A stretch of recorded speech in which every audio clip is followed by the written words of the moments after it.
Welcome, brave souls, to the chilling depths of horror and detail, the realm where the shadows whisper ancient secrets and nightmares come to life. I am your guide through the darkness, and on this channel, we delve into the spine-chilling world of werewolf horror stories that will send shivers down your spine. First story. I am hunting the werewolf that killed my father. It spared me because I held a Bible in my hands. I had everything I needed. Pistol with silver bullets.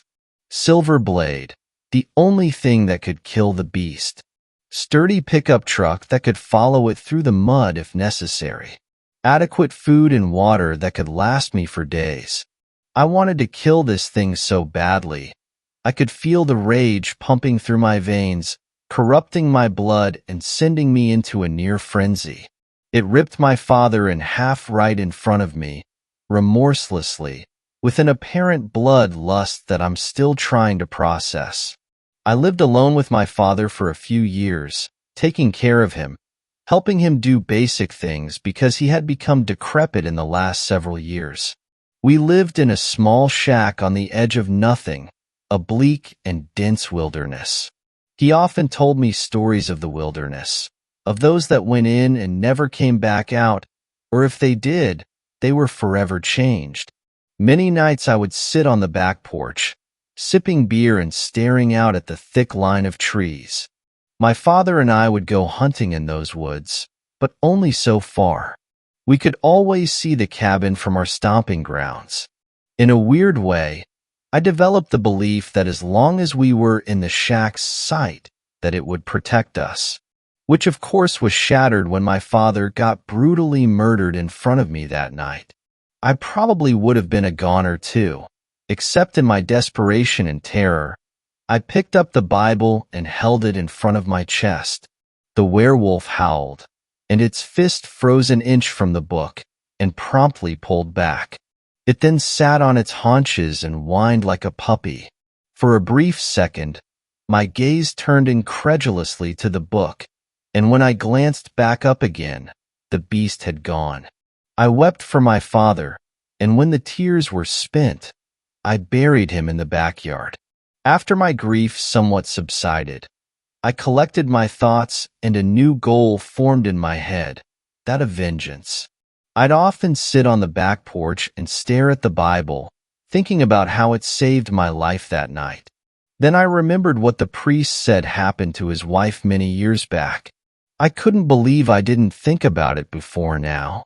I did hesitate, but my dad had been religious, at least vaguely, and had a sort of tenuous friendship with Father George at one point. So I made the trip, about half a mile down the road. The decent-sized house sat right at the end, seeming like a damn thing. I remembered the whispers around town, that the priest veered from his faith, and that was why his wife had died. I took a few deep breaths and got out of the car, walking up the gravel road and knocking on the door. The day was fine enough, a bit overcast and just a little chilly, but okay. I stared out at the priest's acres and felt a sense of peace, my very first slice of it since my father died. Father George opened the door and smiled, and not the fake kind of smile my father and I had been given because we were poor. He just saw us as members of his flock. I wasn't necessarily a religious man, but I admired his consistency if nothing else. I came into the living room, and he asked if I wanted anything to drink. I said just a bottle of water would be fine, if he had any. Once he emerged from the kitchen, he handed me the bottle of water and sat down. After an uncomfortable silence which only lasted a couple of seconds, I spoke up. Father George, I won't lie, as I believe you'd frown on that kind of thing, but I came here for a reason.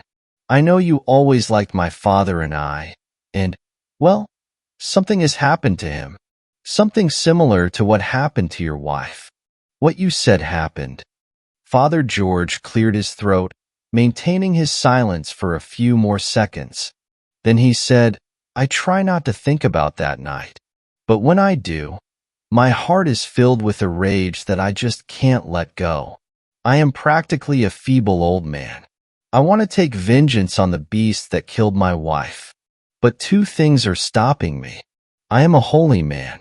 Secondly, as I said, physically I do not think I am up to the task. I told him that I was. The same beast killed my father, and would have done the same to me if I hadn't held the Bible in front of me. Father George paused. That is interesting. Since I was wearing something holy, it didn't occur to me that it could have been the reason I wasn't mauled by the beast. All of this seems to suggest that it is an instrument of holy vengeance, and my own sense of right and wrong pales in comparison. But it killed your wife, the woman you loved. Father George's eyes became moist, and he looked away. I need your help, Father. You are the only other one who knows about the wolf, and honestly, I can't do this alone. I am not the only one, Father George said.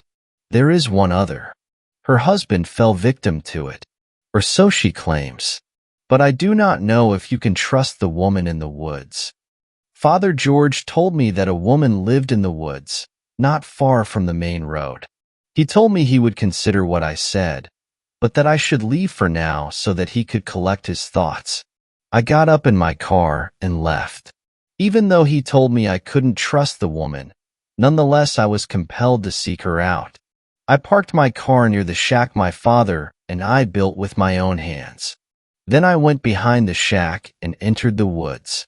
I could have just parked my truck anywhere on the side of the gravel road, but I didn't want anyone in town, especially Father George, to see me entering and exploring the woods. He above all else would know what I was up to. I believed Father George was being authentic and telling how things were from his perspective. But being a priest and everything, his view was restricted to what he currently believed. I had to travel my own path. The woman's tent didn't take long to find. Not really. I probably hiked for about a mile all total, combing the woods back and forth until I saw it. My heart skipped a beat as I realized this was the farthest I had ever been into the wilderness. An elderly woman was hanging her clothes on a line, the ends of the line supported by two trees directly opposite each other. The tent looked small, but I spotted a luxurious rug inside, a wooden chair and desk, and smaller items that I thought might have been talismans or something. The old woman saw me. Her eyes grew big, and she made to flee. I held up my hands, backing off a little. I just want to talk about your husband, I said. She halted in her tracks. Who told you about that? I hesitated. The priest who lives in town. The woman spat on the ground. That bastard has been spreading rumors about me for years. Well, I haven't heard them. She hesitated for several moments, then offered me to come into her tent and hear the real side of the story, as she put it. The woman introduced herself as Bethany. She said she and her husband had run a small business in town years and years ago, and based on the dates, it happened before I was born. After I said what had happened in the shack on that fateful, horrific day, she told a similar story to mine, and to Father George's, about how the werewolf broke into the place and slaughtered him right there. Bethany said it was the most traumatic experience of her life, and Father George painted her a liar. No one could corroborate her story, of course, but charges weren't brought. It explained why she fled the town and decided to live in the woods.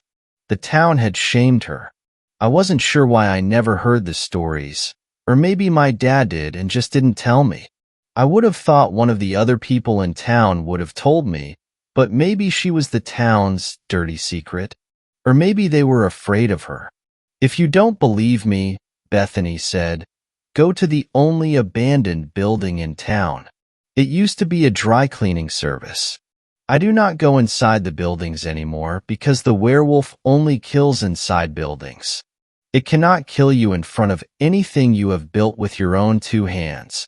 But inside, it has domain.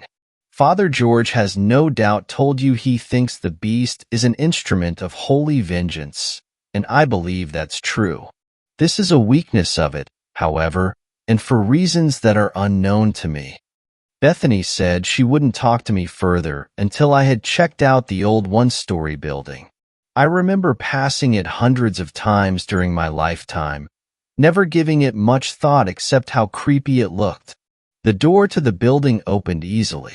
Large chunks of wood were missing where the doorknob should have been. Clearly, people had broken into it over the years. I opened the door and went inside. Everything was dark, and I turned on my flashlight. Always kept several in the car. Something my dad taught me when I was younger. You do not want to be stranded somewhere in a strange place, completely in the dark. I shone the bright beam all over the large room, near the desk, scanning the rows of empty racks. I didn't see anything of interest at first. Then someone's ghost materialized in front of me, and I let out a scream, almost dropping the flashlight. I was trembling too severely to move or flee. Bethany never should have cursed the beast, it said. I know she did it to avenge my death, but it's only brought pain to her. The ghost's voice was wispy. I could barely hear it, but the whispers sent violent shivers down my spine. The man had clearly been killed in a grisly way, similar to my dad, and I tried to avoid looking at the ghastly wounds. It remained for several seconds, before wavering and disappearing. As soon as the trembles ceased and I knew the ghost had gone, I fled the building. I hurriedly opened the truck door, fumbled putting the key in the ignition, finally turning it. I took the car out of park and peeled the hell out of there. I had unfinished business with the woman in the woods. Based on what the ghost of her husband said, it stood to reason that she was responsible for the wolf creature killing my father. After all, it seemed that her cursing the beast resulted in something horrible happening. The ghost disappeared before I could find out what. On the other hand, the woman cursed the wolf creature to avenge the death of her husband. So it killed before that. Bethany was still putting her clothes on the line when I came to her little clearing. A pang of sympathy momentarily sliced through me. I was still angry at the prospect that she was responsible for the beast killing my father, but I didn't see it as deliberately murderous, more like blind fury.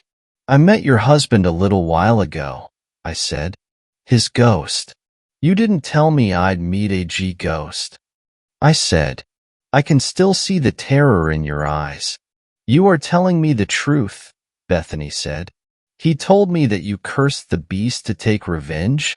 My husband was a kind man, but only told you part of the story. For some reason, I felt as if his ghost gave me the power to curse the beast to channel its killing urge to annihilating those that lack faith. Because my study of the occult has led me to believe that the priest is responsible, albeit indirectly, for the origin of the wolf. It came to be because he had faith, then abandoned it. After the death of my husband and its transformation by my hand, the werewolf seems to seek the same in its victims. Be but his wife, I started. She died, yet he survived. You said that it seeks out those that are like him. He should have died. You mentioned the werewolf didn't attack you when you held the Bible.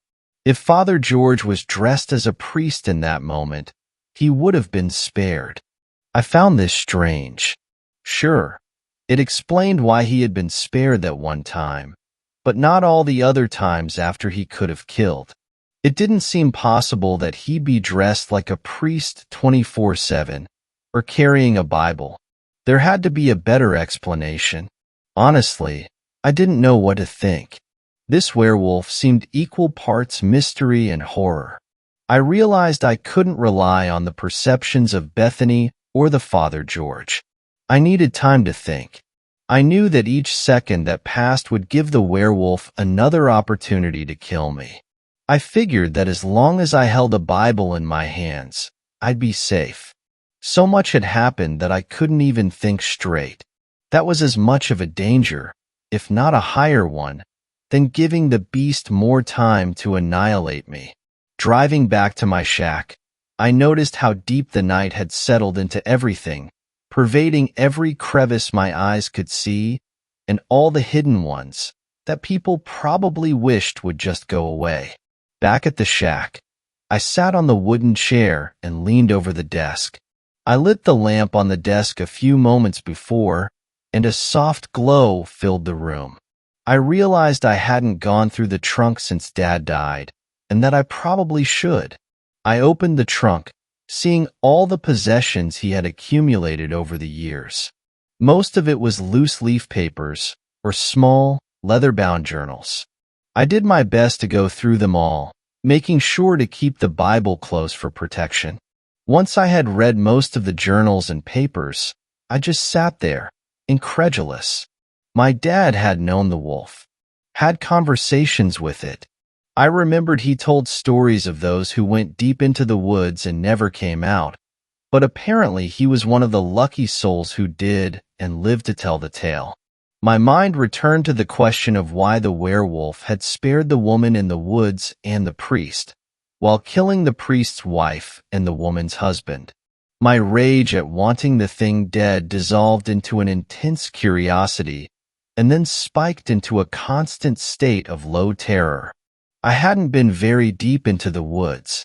My father had built a kind of vague mysticism around it. The thing he had used to instill such a feeling of terror in me was something I knew I needed to chase after despite my fear. The woman believed that the werewolf killed her husband for reasons unknown to her, and killed the priest's wife because of its lack of faith after she transformed it, channeled it, as she claimed. But Father George had been wearing holy garb, equivalent to my Bible, so why had he been spared? She had even said the werewolf had been created from Father George's lack of faith, not just lack of faith, but having abandoned his faith. Of course, the faith might have ebbed and flowed in the man, considering he was still a priest, but did the beast really make such distinctions?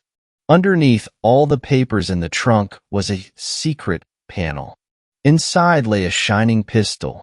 I checked to make sure it was still filled with silver bullets. It was. My father told me that if I ever needed to go into the woods, that I should take this pistol with me. But be warned, son. Despite what you might have read, you cannot kill the werewolf with a silver bullet. Only seriously wound it for a time.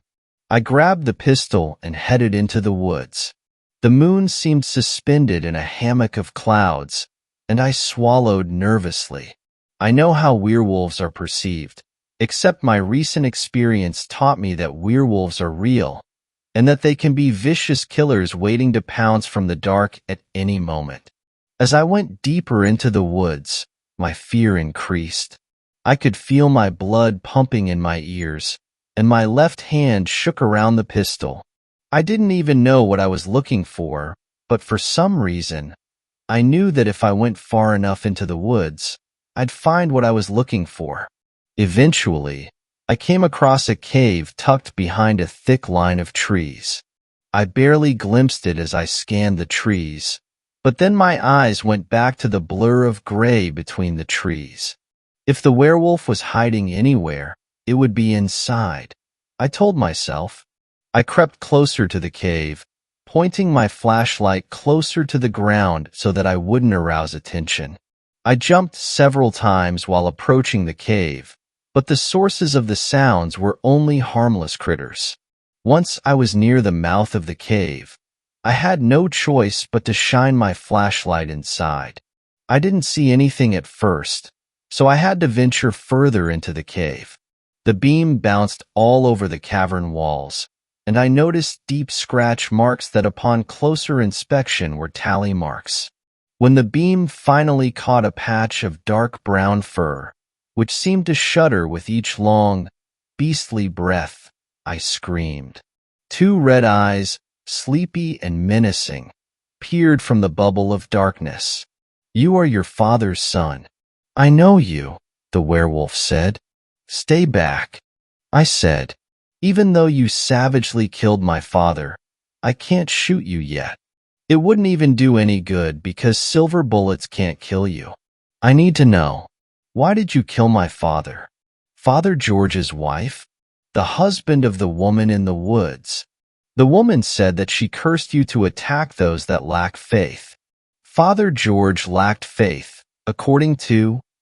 That woman is a fool. She does not control me, although she thinks she does. The magic provided by her dead husband, the perfidious soul who deserves to languish, only increased my rage at those that are unfaithful. The pistol shook in my hands again. I tried to keep the beam steady, but it kept bouncing on the cavern walls. Wait, are you saying you annihilate those that have been unfaithful to their partners? The werewolf nodded and bared its teeth. What about my father? My mom died long ago. Are you saying he was with another woman? Your mother isn't dead. She still lives, but 1,000 miles away. She thinks he is in the ground rotting, and you with him. He led a double life, and you in its shadow. Then the werewolf got on its legs, bared its teeth again, both red eyes radiating a murderous gleam. All of a sudden, the beast lunged. I fired the pistol. 2 bullets landed in its chest, another in its right leg. It whimpered and fell to the ground.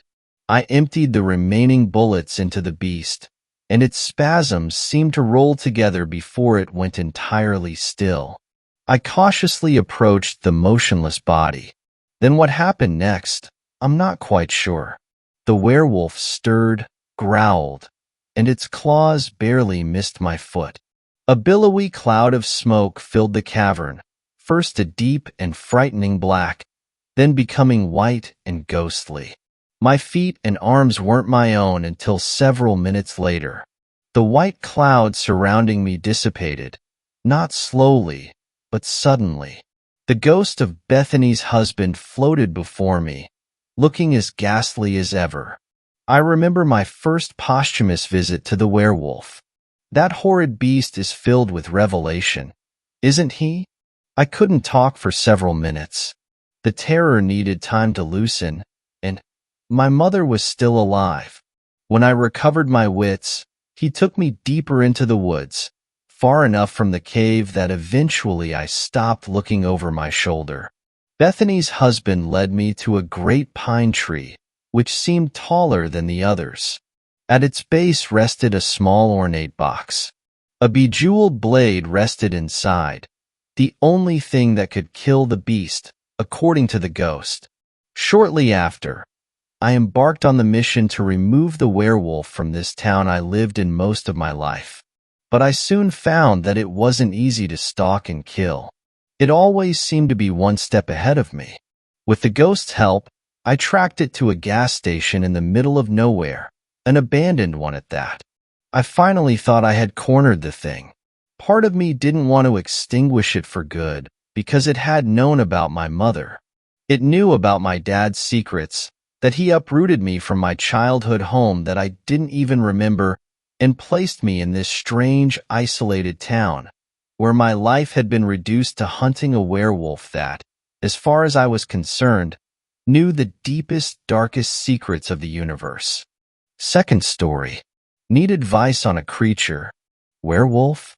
This happened all last year, thus I tell you how it began. I usually go over to my friend's house who lives in a forest area. There is little roads surrounding the area, only the little ones that lead to the driveways or to the 3 lakes, so you get the idea. This was last winter around the time it hit spring once again, but I'll be telling some stories I heard after I told the family. My friend and I decided to stay up to play some online game. Upon sitting, she gets up to let in all the cats, 7 in total. All came in so no one hurt them. After a little while, the window that was beside was blared with the floodlight in the garage, as if something walked by, yet nothing was caused. We looked after that it carried on for about 5 minutes, so we shrugged it off until we heard footsteps onto the house like something was crawling, and out of the silence of listening, a mutilated cat/howl was heard from outside. This happened only 2 times before all ceased, and that was it. Well, at least that's what we think, 'cause we hid in the bathroom. I had told my friend's sister, who is a big believer in supernatural/paranormal, and found out later that year she had almost the same experience. Across the front yard is another house with a small floodlight. You can see if the blinds are open, and she was walking in the front yard when she saw some kind of creature jump in front of the light onto the shed top. It was too dark to see what, so she made it to the front door.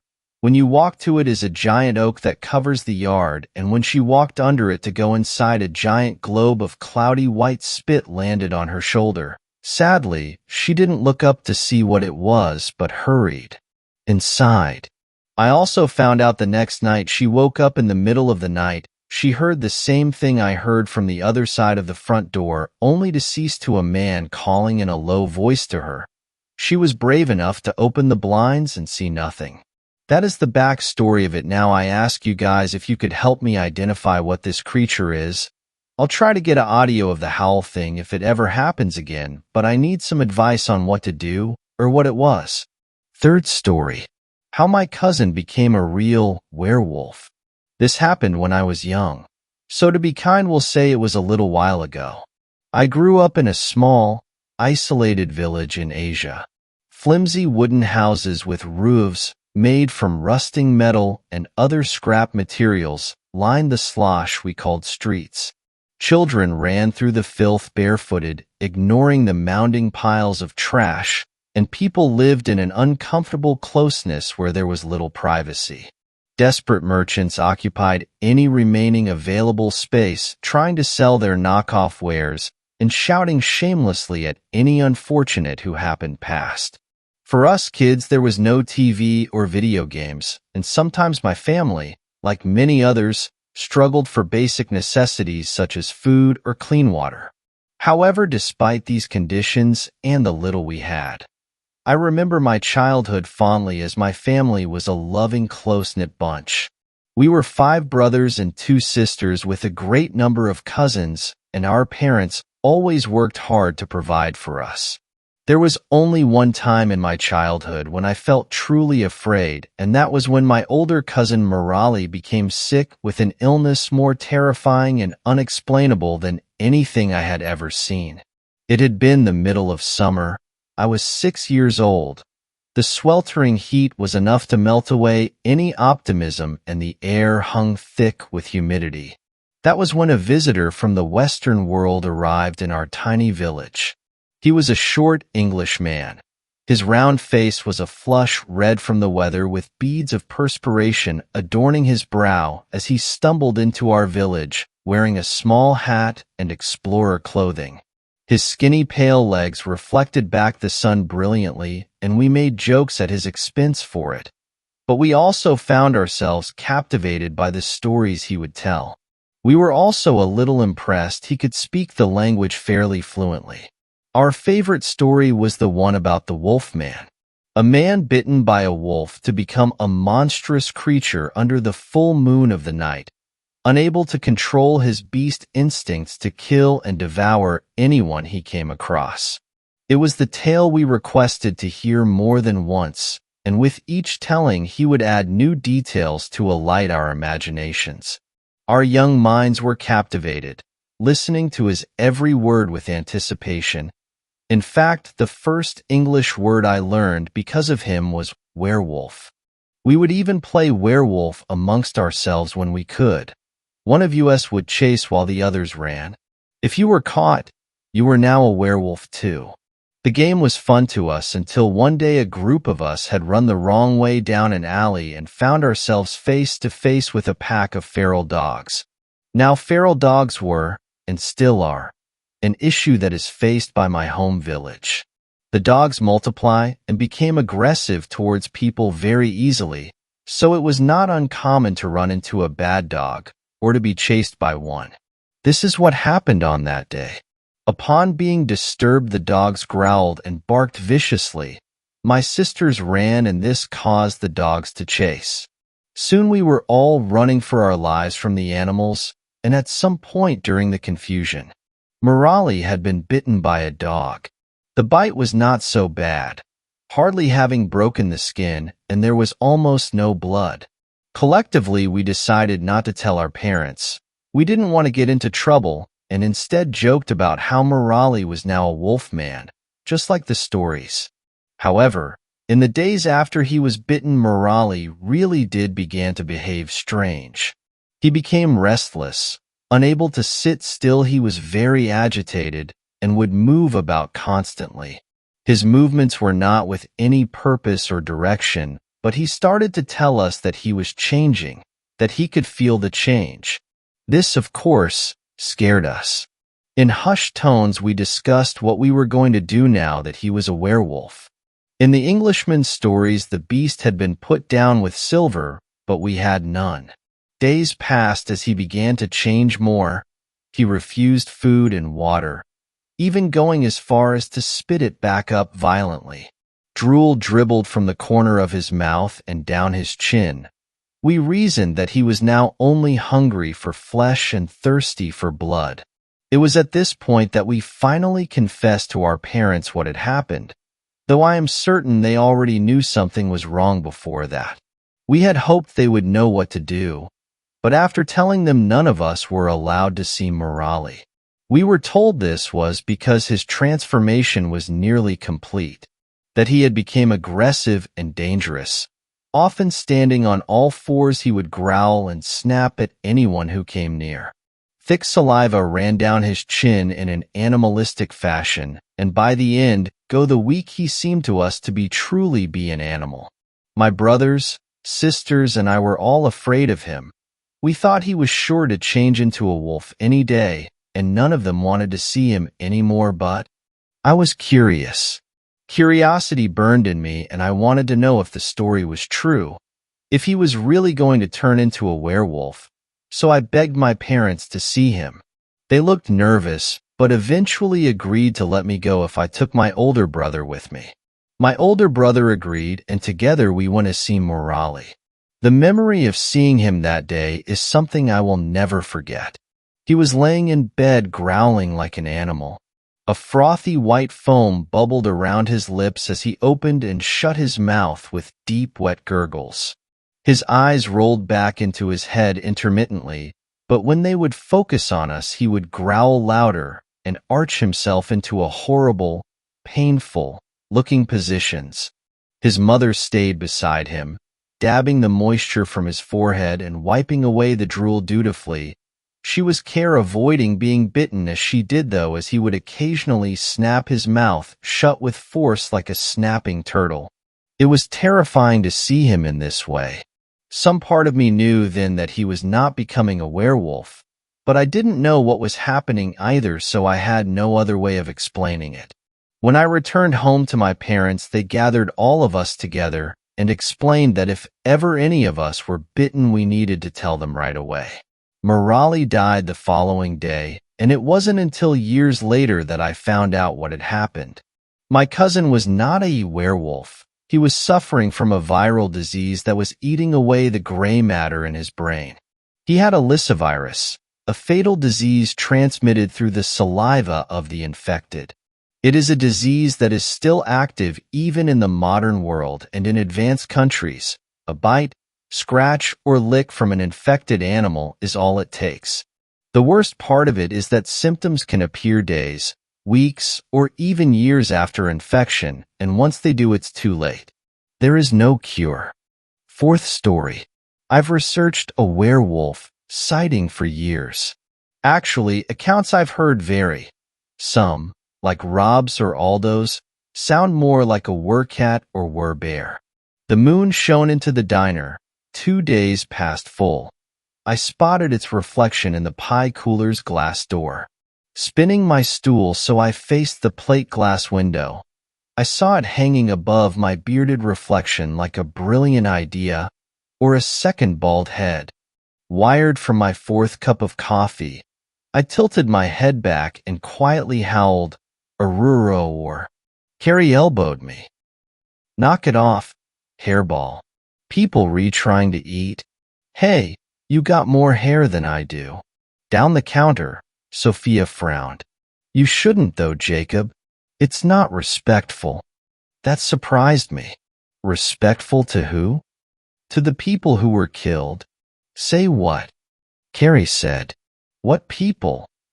Oh, yeah, Rob agreed, the other side of Sophia. For a few years, Drunken Tree had a bigger murder rate than Argenta. Argenta's 8 or 10 times the size of Drunken Tree Village and has a university besides. See, Sophia said, there was a werewolf here. Carrie laughed. Aroo. By now Sophia's frown tightened half her throat. I'm serious. Shut up and listen, would ya? Okay, sorry. There were a bunch of people in here one night, and a guy comes in. He orders 3 hamburgers and sits down. But people hear him growling, and all of a sudden he sprouts hair and claws and nails. What was he taking? I asked, rubbing my smooth scalp. I could use some of it. If I'd had any hair, Sophia's glare would have shriveled it. Y'all think this is a joke. It's not. People died. People die every day, Soph, Carrie said. Just tell your story. Wait, was it a full moon? That's what I heard. Well, first he clawed up the cook, because his burgers took too long. Then everybody started trying to run out the door, and they got all jammed up. And the werewolf ripped off a guy's head, and the rest of the people broke the doors out. He chased them into the street and killed a girl there. Wow, Carrie said, subdued. I didn't know. 2 people died, and the cook was crippled, and some other people got sort of trampled. And the werewolf ran off, and nobody ever figured out who he was. Carrie picked up a French fry, looked at the ketchup, laid it down again. That's messed up. I had to agree. I'd researched that night for years and never heard a more garbled version. Rob also agreed, it turned out. Geez, Sophia, you got nearly everything wrong. I started to worry the frown would freeze on her face. What do you know about it? She asked. More in you. I was here. I heard a snort by the cash register. Sure you were. The counterman, Aldo by his name tag, had gotten interested. Half the university was here that night, if you believe everyone. He stepped closer. No offense, kid, but if 1/10 the people that say they were here really were, this place would have looked like the biggest phone booth stuffing stunt in history. Rob shrugged. I was though. So were you. And that black cook, Jerome. You used to wear a red apron. Hey, yeah, I did. That thing saved my balls that night. Jerome dropped his flipper, crawling under the counter, and I slipped on the grease and hit the fryer. Splashed hot grease all over my front. I shucked that apron faster than Gypsy Rosalie. If it hadn't been so thick, IDA probably fried my man bits. He looked at Rob more closely. Where were you? Rob pointed down the counter's length. I'm the one who broke out that window. He leaned forward, elbows on the counter. You see. Sophia cut him off, gaping at Aldo. You saw that night, and you still work here? Why shouldn't I? I gotta work somewhere. Well, but what if he came back? Aldo chuckled. What? You think he misses our burnt sugar pie? Her voice low and throaty, Carrie said, That's why I come here. We all laughed. Seriously, though, no reason he should come back here. It's probably just an accident he was here at all, just passing through. But the memories, how can you? Sophia looked at us, baffled. They should have closed this place, she said, a little loudly, or put up a plaque or something. Oh God, Rob said. I bet you leave flowers at roadside crosses. He struck home with that. Tears flashing, Sophia said.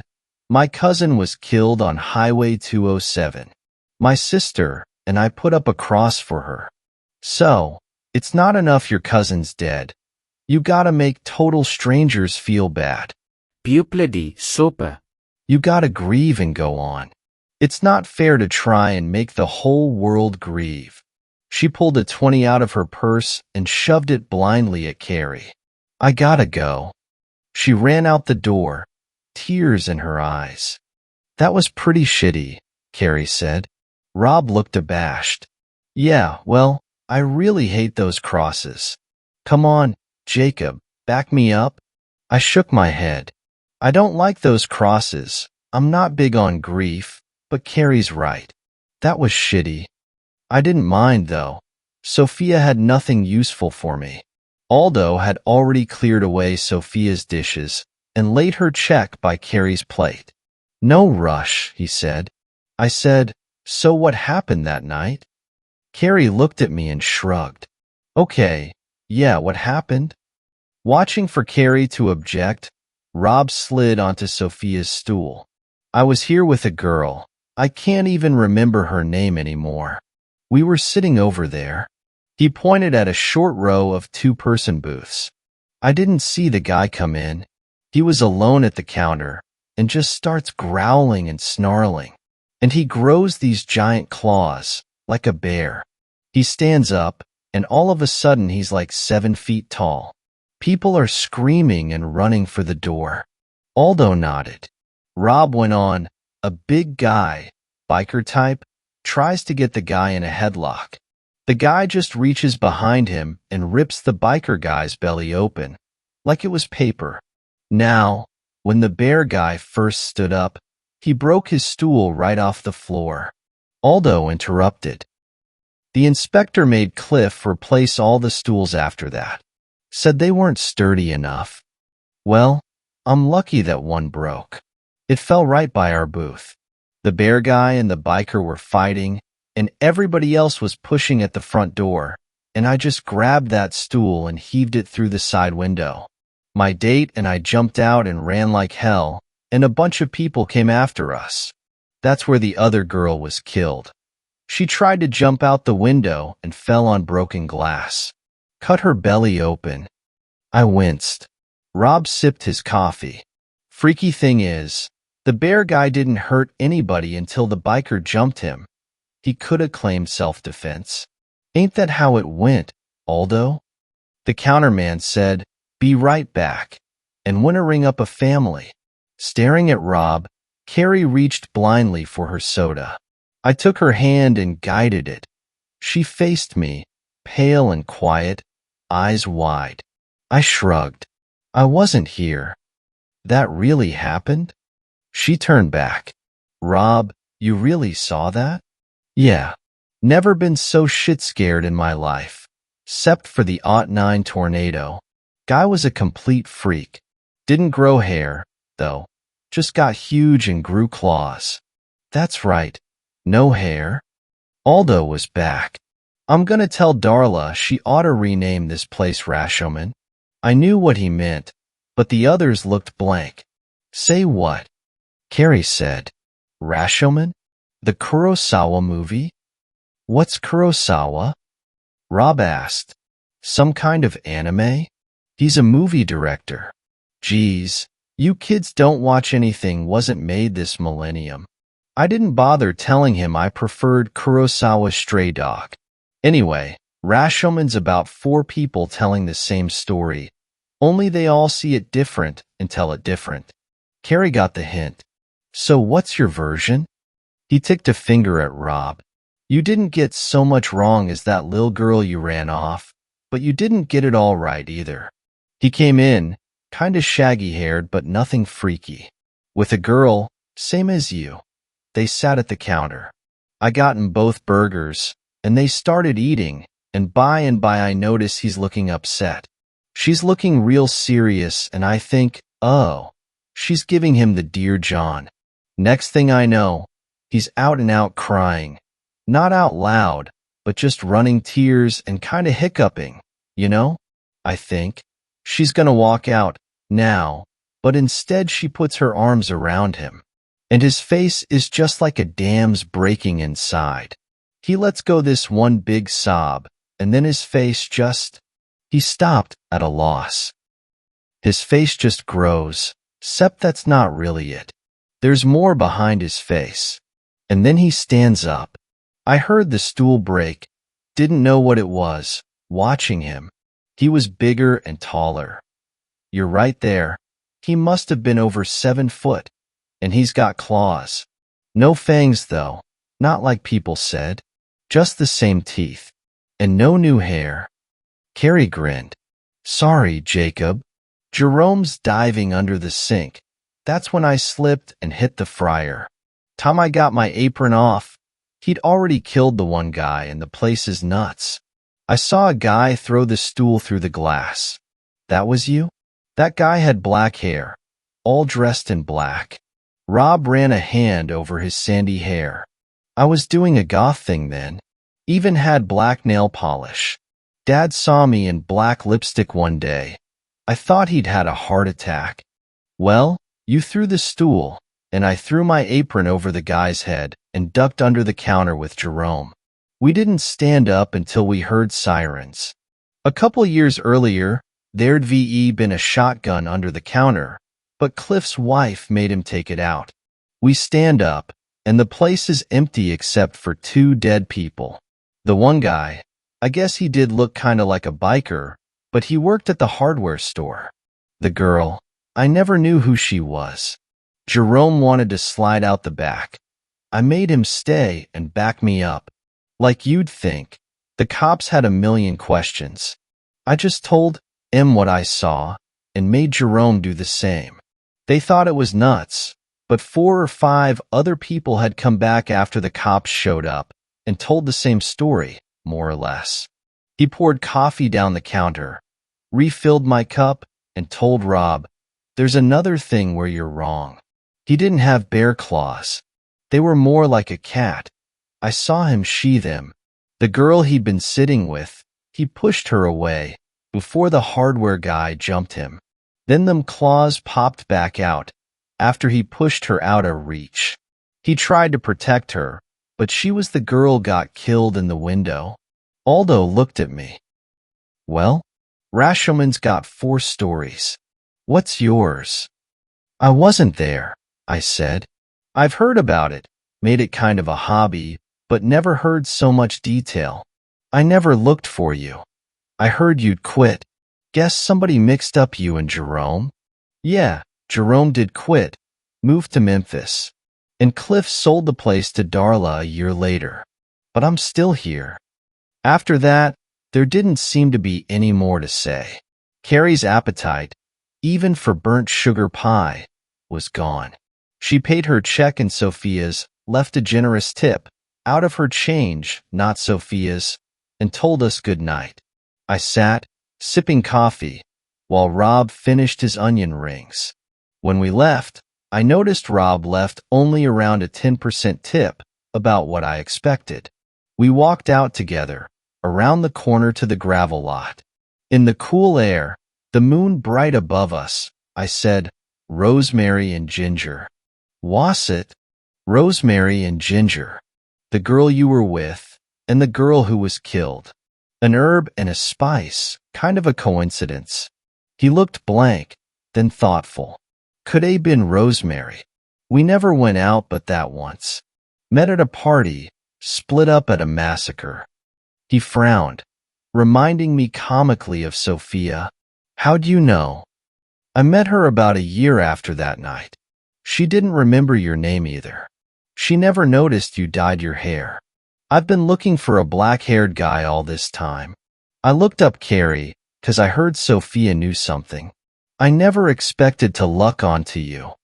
"What? You've been collecting everybody's story? You some sort of researcher? Debunker?" He scoffed. "You got a blog?" "No, just trying to find out what happened to Ginger." I leaned against Rob's dodge. "She was my best friend in high school. Like a kid sister.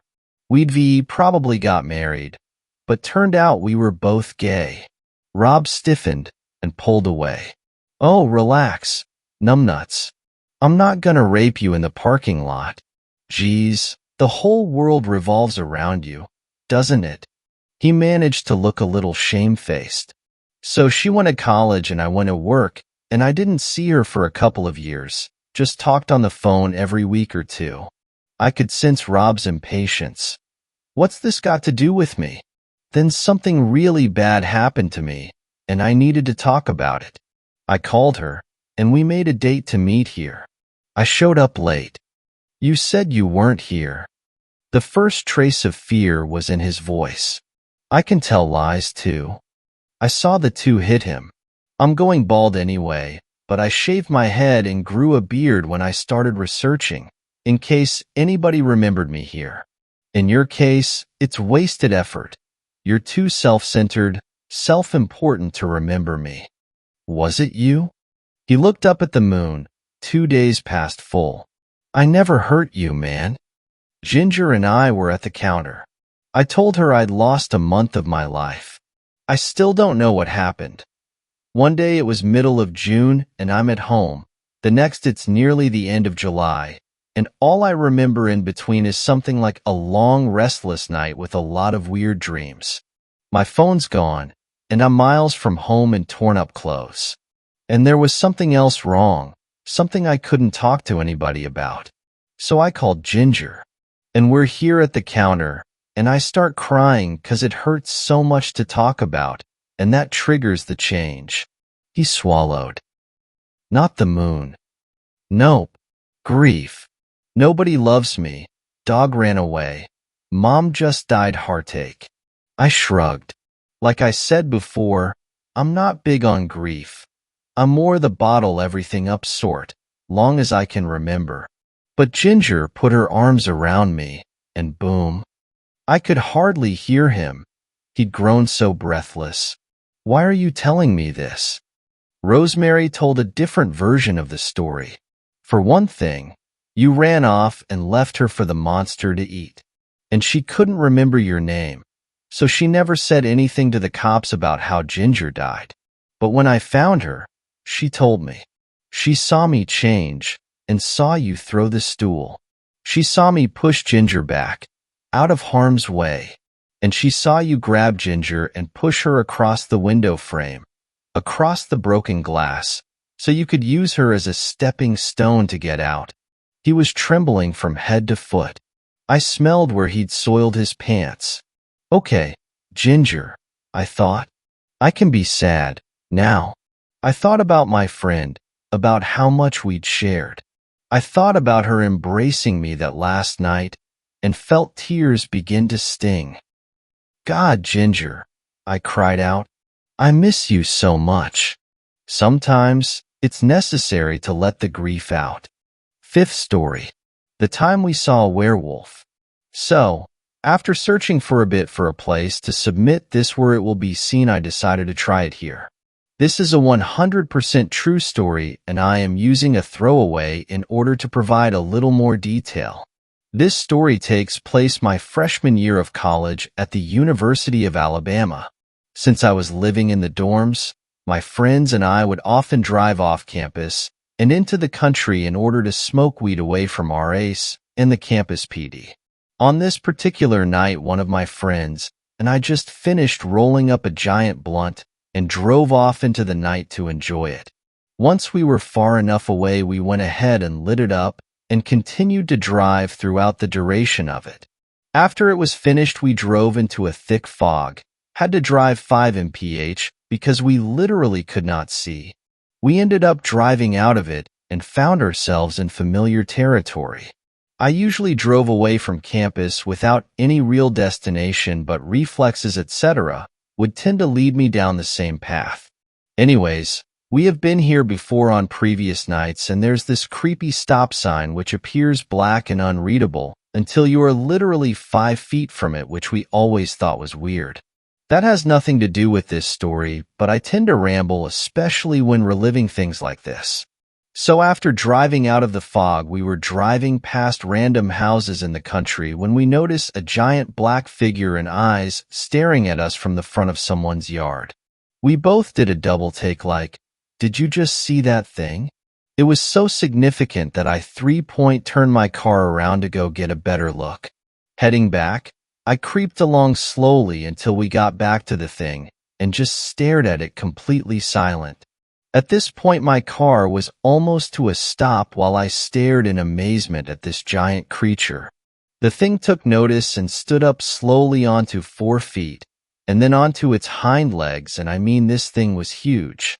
If I were to guess, I would say at least 7 to 8 feet tall. After a couple seconds, it tears off towards us running like a cheetah, basically launching itself through the air with its front legs.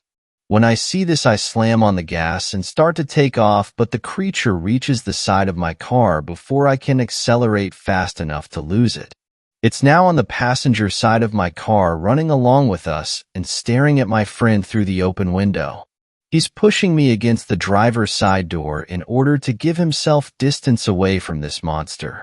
Judging by the size of my car, and that this thing head was literally staring at us through the window, I would say that it stood 4 to 5 feet tall on 4 legs and had a giant head with huge fangs easily capable of ripping off an arm or one of us out of the car.